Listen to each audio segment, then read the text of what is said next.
If you were to survey most people, asking them how the Electoral College works, what do you think they would say? Probably something involving each state having a certain number of electoral votes that, aggregated, determine the next president of the United States. Exactly. But how many of them understand the process of it, such as the selection of the elector slates, or the counting of the votes presided by the President of Congress, or really much of anything with the 12th Amendment? Probably not many, but that's understandable. Yeah, perfectly understandable. Government can be complicated to understand, and when you're working an 8-to-5 job to support yourself, let alone a family, it can be difficult, if not impossible, to keep up with everything. However, can you think of a couple of problems that arise from people having a poor understanding of civics? Definitely. For one, this allows politicians to run on narratives rather than concrete platforms. So a politician can make a very murky and ambiguous claims about immigration, saying things that aren't quite true but nonetheless easily comprehensible, such as Democrats want open borders and sanctuary cities to exist to house illegal immigrants that are taking jobs away from the American people. It's a concerningly simplified analysis of the actual problem at hand. Exactly.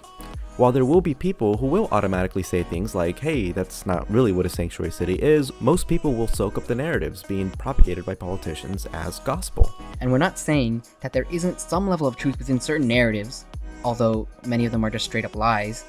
Someone can say that, sure, the Republicans are running on a simplified understanding of immigration policy, but at least they're willing to do something substantial about it, unlike the weak bills that the Democrats tried to pass. But the issue then comes with the fact that, as a society, we're debating and voting based off a very simplified operating system of politics. And this causes us to miss a lot of nuance that exists within every position out there.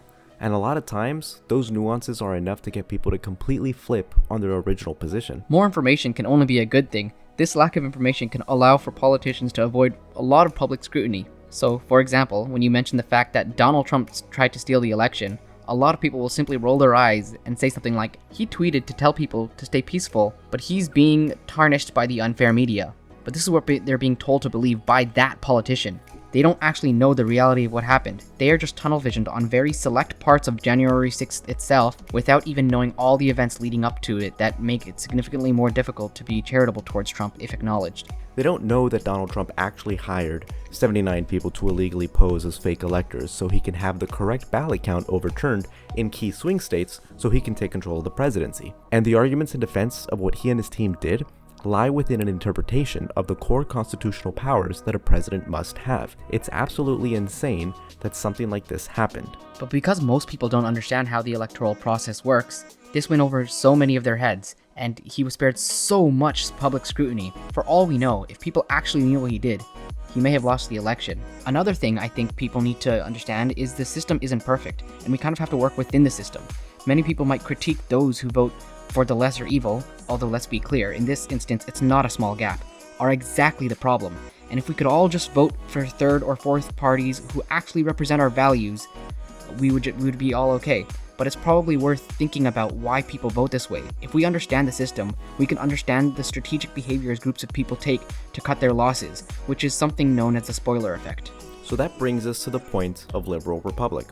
While we do obviously show a bias and hold strong convictions on certain topics that we believe can't be honestly addressed in a forced neutral position, our goal is to provide a knowledge base on politics so we can contribute to people forming their own opinions with more, not less, information.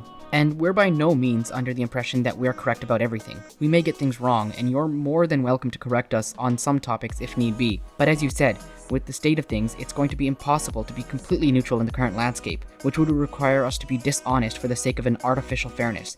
We are going to be promoting liberal enlightenment values after all, and defending the Republic. So join us for the ride as we navigate these turbulent waters together. Subscribe on YouTube, follow us on Blue Sky and Twitter, and check out the website that is currently under construction. We hope to see you in the next video, and we hope you're also spending some time of your day away from the constant yelling of the internet. Until next time.